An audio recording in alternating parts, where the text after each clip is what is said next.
নমস্কার সকল দর্শক বন্ধুদের কাছে। আজকে ঠান্ডা ঠান্ডা ওয়েদার এবং বৃষ্টি হচ্ছে, বারে হচ্ছে আপনার সোমবার, খুব সুন্দর ওয়েদার, তাই এই মাংসটা আনা হয়েছে। এখানে কতটা মাংস হতে পারে আর কিসের মাংস, বন্ধুরা আপনারা সেটা কমেন্ট করে বলবেন। আর যদি কেউ কোথাও থেকে খেতে চাও, চলে আসবেন আমাদের বাড়িতে।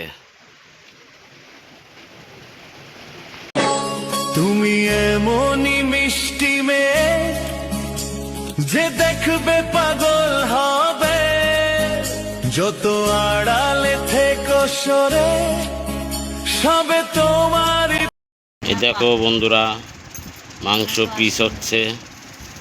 কি মাংস সবাই কিন্তু বলতে হবে, চটপট কমেন্ট করো, সাবস্ক্রাইব করে পাশে থাকবেন।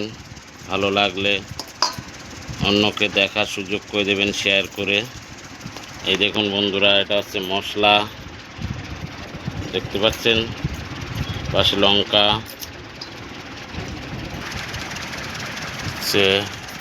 লঙ্কা, আদা, পেঁয়াজ, রসুন, জিরে, এটা দিয়ে এটা মিক্সার হবে মাংস রান্নার জন্য। কি অসুবিধা আছে বল, আমার ওষুধ নিয়ে আছে। দেখো বন্ধুরা, মাংস ধোয়া হচ্ছে।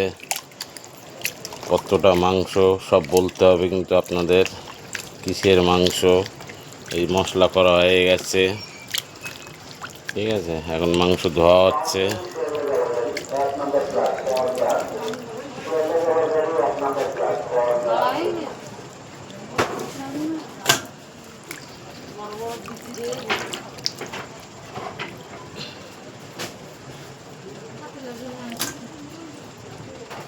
দেখতে পাচ্ছ বন্ধুরা, রসগোল্লা রসগোল্লা। আলু আলু বেশি দেওয়া হয়নি, যদিও মাংসটা একটু বেশি।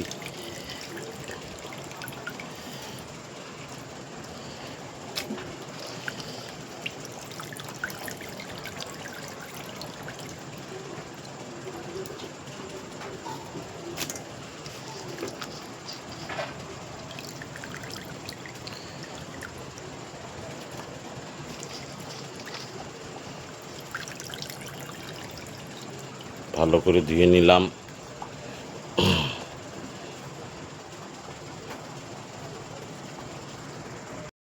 দেখো বন্ধুরা, তেল দিয়ে দিলাম গ্যাস ধরিয়ে। এবার দিয়ে দেবো গোটা জিরে মশলা,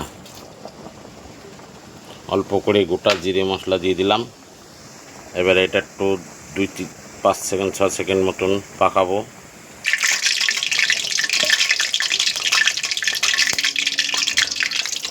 গোটা মশলাটা পাকানো হয়ে গেল। এইবার সেই বানানো আদা রসুন লঙ্কা পেঁয়াজ পিসাই করে রাখলাম মিক্সারে, এবার সেটা দিয়ে দেবো। দেখুন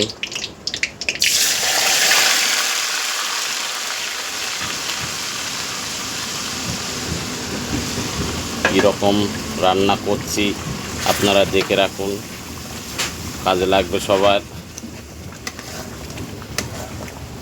এই রান্না অনেকেই খাননি, এইভাবে রান্না করে খাবেন, দেখবেন খুব মজা পাবেন, খুব টেস্টি হবে, খুব সুস্বাদু হবে খেয়ে। যদি আপনার বাড়িতে 5টা লোক আসে, তারাও খেয়ে বলবেন না রান্না খুব সুন্দর হয়েছে। ঠিক আছে বন্ধুরা, সঙ্গে থাকুন, দেখাবো। দেখো বন্ধুরা, আমার মশলাটা ভাজা হয়ে গেছে, তেল ছেড়ে দিয়েছে, দেখতে পাচ্ছেন। এইবার আমি দিয়ে দেবো সেই ধুয়ে রাখা মাংস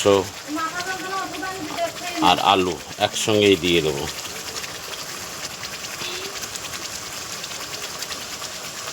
এই দেখুন বন্ধুরা, এই দিয়ে দিলাম।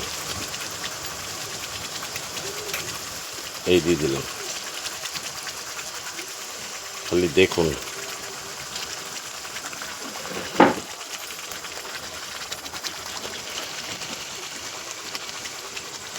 এই দিয়ে দিলাম মাংসটা। এবার আস্তে আস্তে হবে।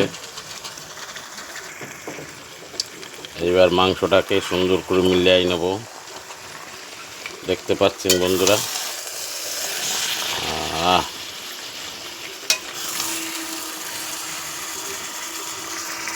সঙ্গে থাকুন, পুরোটাই দেখাবো আপনাদের। আস্তে এইবার দেখুন বন্ধুরা, আমি লবণ দিয়ে দেবো।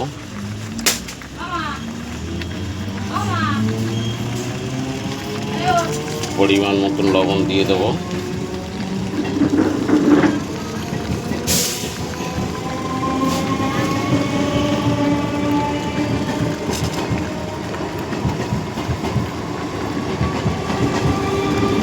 আমি এতে 4 চামচ লবণ দিয়ে দিলাম।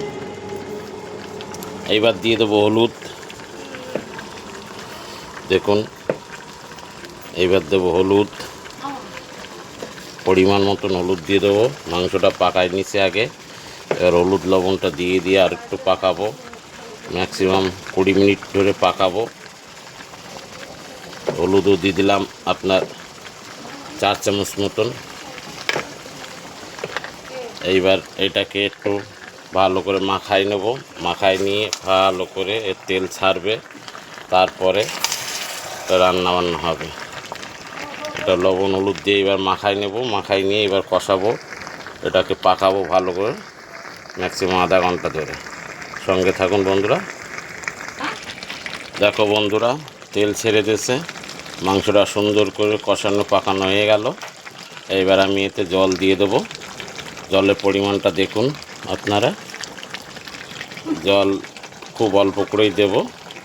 এই দেখুন, আমি জল দিয়ে দিলাম। এবার এটাকে আরও আধা ঘন্টা ধরে এটাকে জাল দেব। আমি আরও আধা ঘন্টা এটাকে আমি গ্যাসে ঢাকা দিয়ে রেখে দেবো।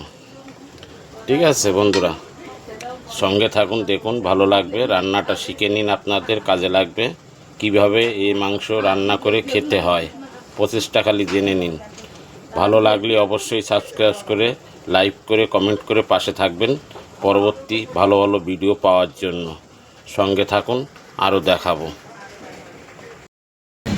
এইবার বন্ধুরা, আধা ঘন্টার বেশি হয়ে গেছে। এইবার আমি এটাকে একটু তুললাম। দেখুন বন্ধুরা, তেল ছেড়ে দিয়েছে, মাংসর কালার এসে গেছে।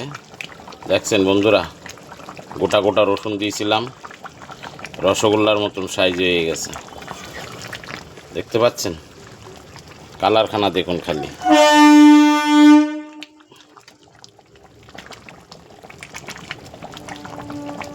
তেল ছেড়ে দিয়েছে। এবার আমি এটাকে লাভিয়ে নেব। হয়ে গেছে প্রায়, ফুল সেদ্ধ হয়ে গেছে, ফুল বয়েল হয়ে গেছে। এবার এটাকে লাভিয়ে নিয়ে এবার সবাইকে দেব খেতে। কেমন লাগলো বন্ধুরা অবশ্যই কিন্তু কমেন্ট করো, লাইক সাবস্ক্রাইব করে পাশে থেকো ভালো ভালো ভিডিও পাওয়ার জন্য। সঙ্গে থাকুন, আরও কিছু দেখাবো। এটা আমি এখন লাভিয়ে দেব। হয়ে গেছে, দেখতে পাচ্ছেন তেল ছেড়ে দিয়েছে, পুরো গ্রেভির থেকে তেল পুরো আলাদা হয়ে গেছে, গ্রেভিটা গাঢ় হয়ে গেছে। এবার এটা আমি লাভিয়ে দেবো।